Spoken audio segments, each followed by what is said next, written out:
So we've come to the end of our online faculty meeting, and this is the segment that I'm going to put in at the end of each meeting where I do something to try to offer us some encouragement and get us involved in some things that are happening around campus that might be helpful to any of you as staff. Certainly will be helpful to our kids. And so this month, what I want to highlight is that this month is October, and October is the month for anti-bullying or bullying awareness.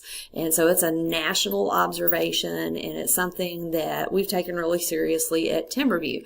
We're doing a lot of things. I'm going to highlight first for you the things that our kids are doing, because we all know that our kids are not our future leaders. They're our leaders right now, and they are doing things that are awesome to help make our building more wonderful and make our campus more wonderful. One of the things that the kids are doing is they've been doing an anti-bullying awareness. They actually did this a couple of weeks ago. They did a dress-up week to kind of kick off the month of bullying awareness, anti-bullying, and they did several dress-up days, and we all participated in that and had a lot of fun.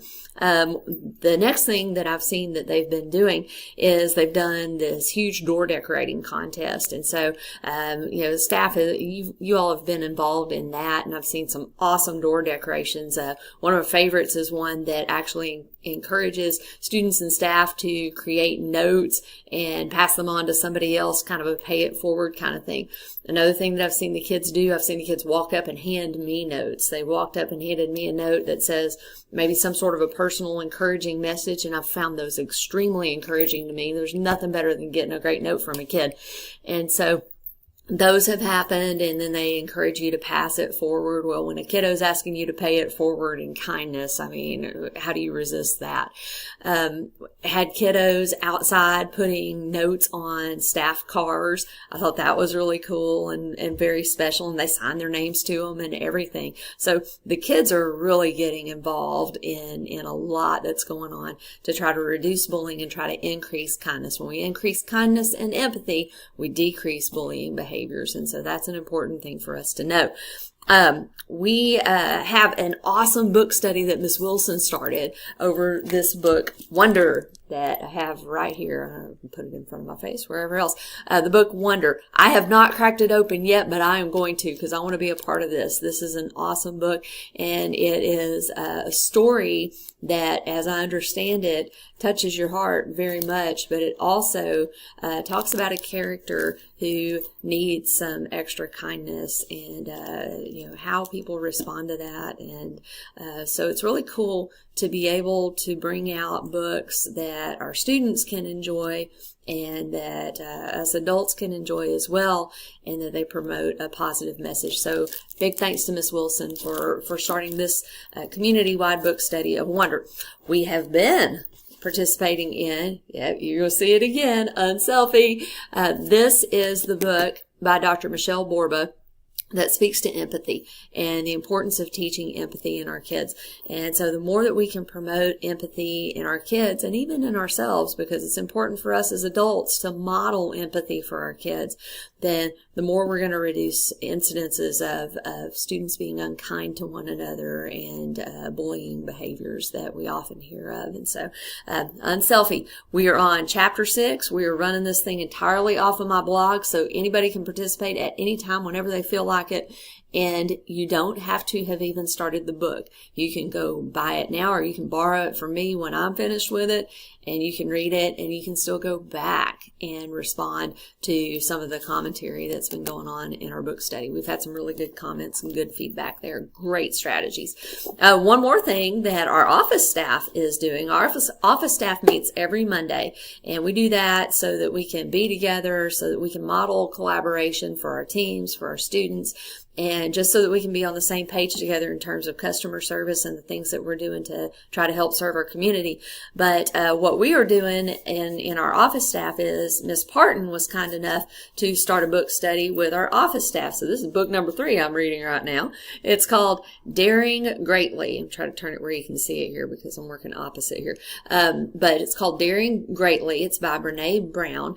And I'll give you kind of the subtitle, How the Courage to be Vulnerable Transforms the Way We Live, Love, Parent, and Lead. So I'm really excited about reading that as well.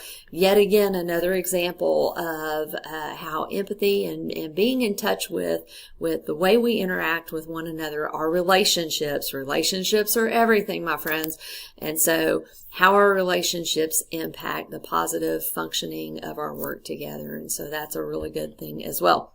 Couple more things coming up.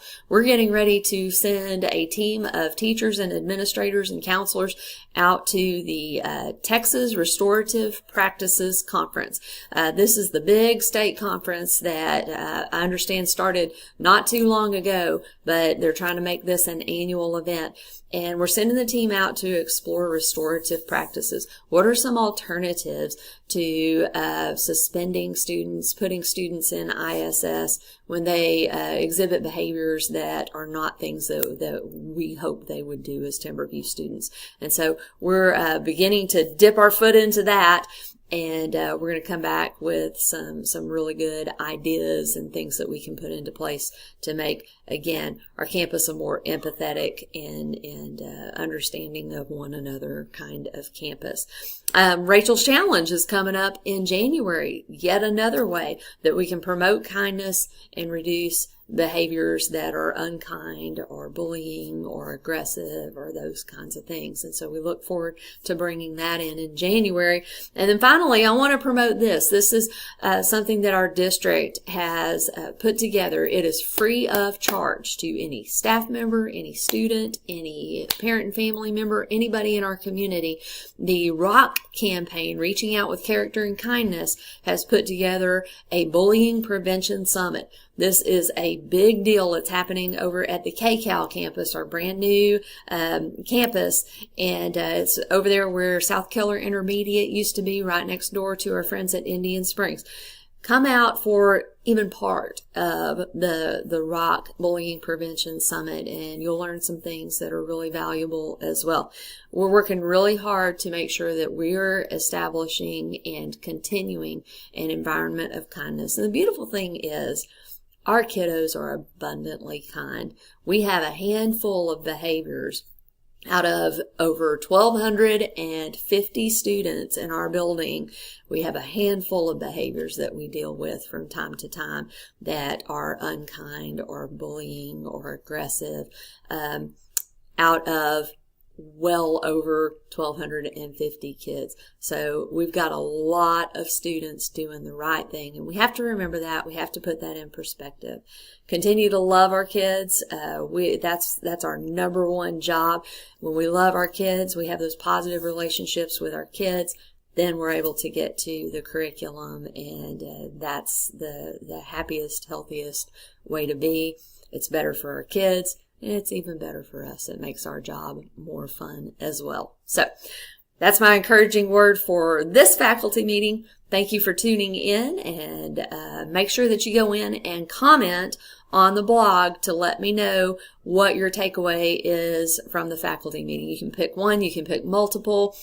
Doesn't matter. There's not a wrong answer, but just make sure you go in and comment on this blog to show that you did participate in our online faculty meeting. Thanks.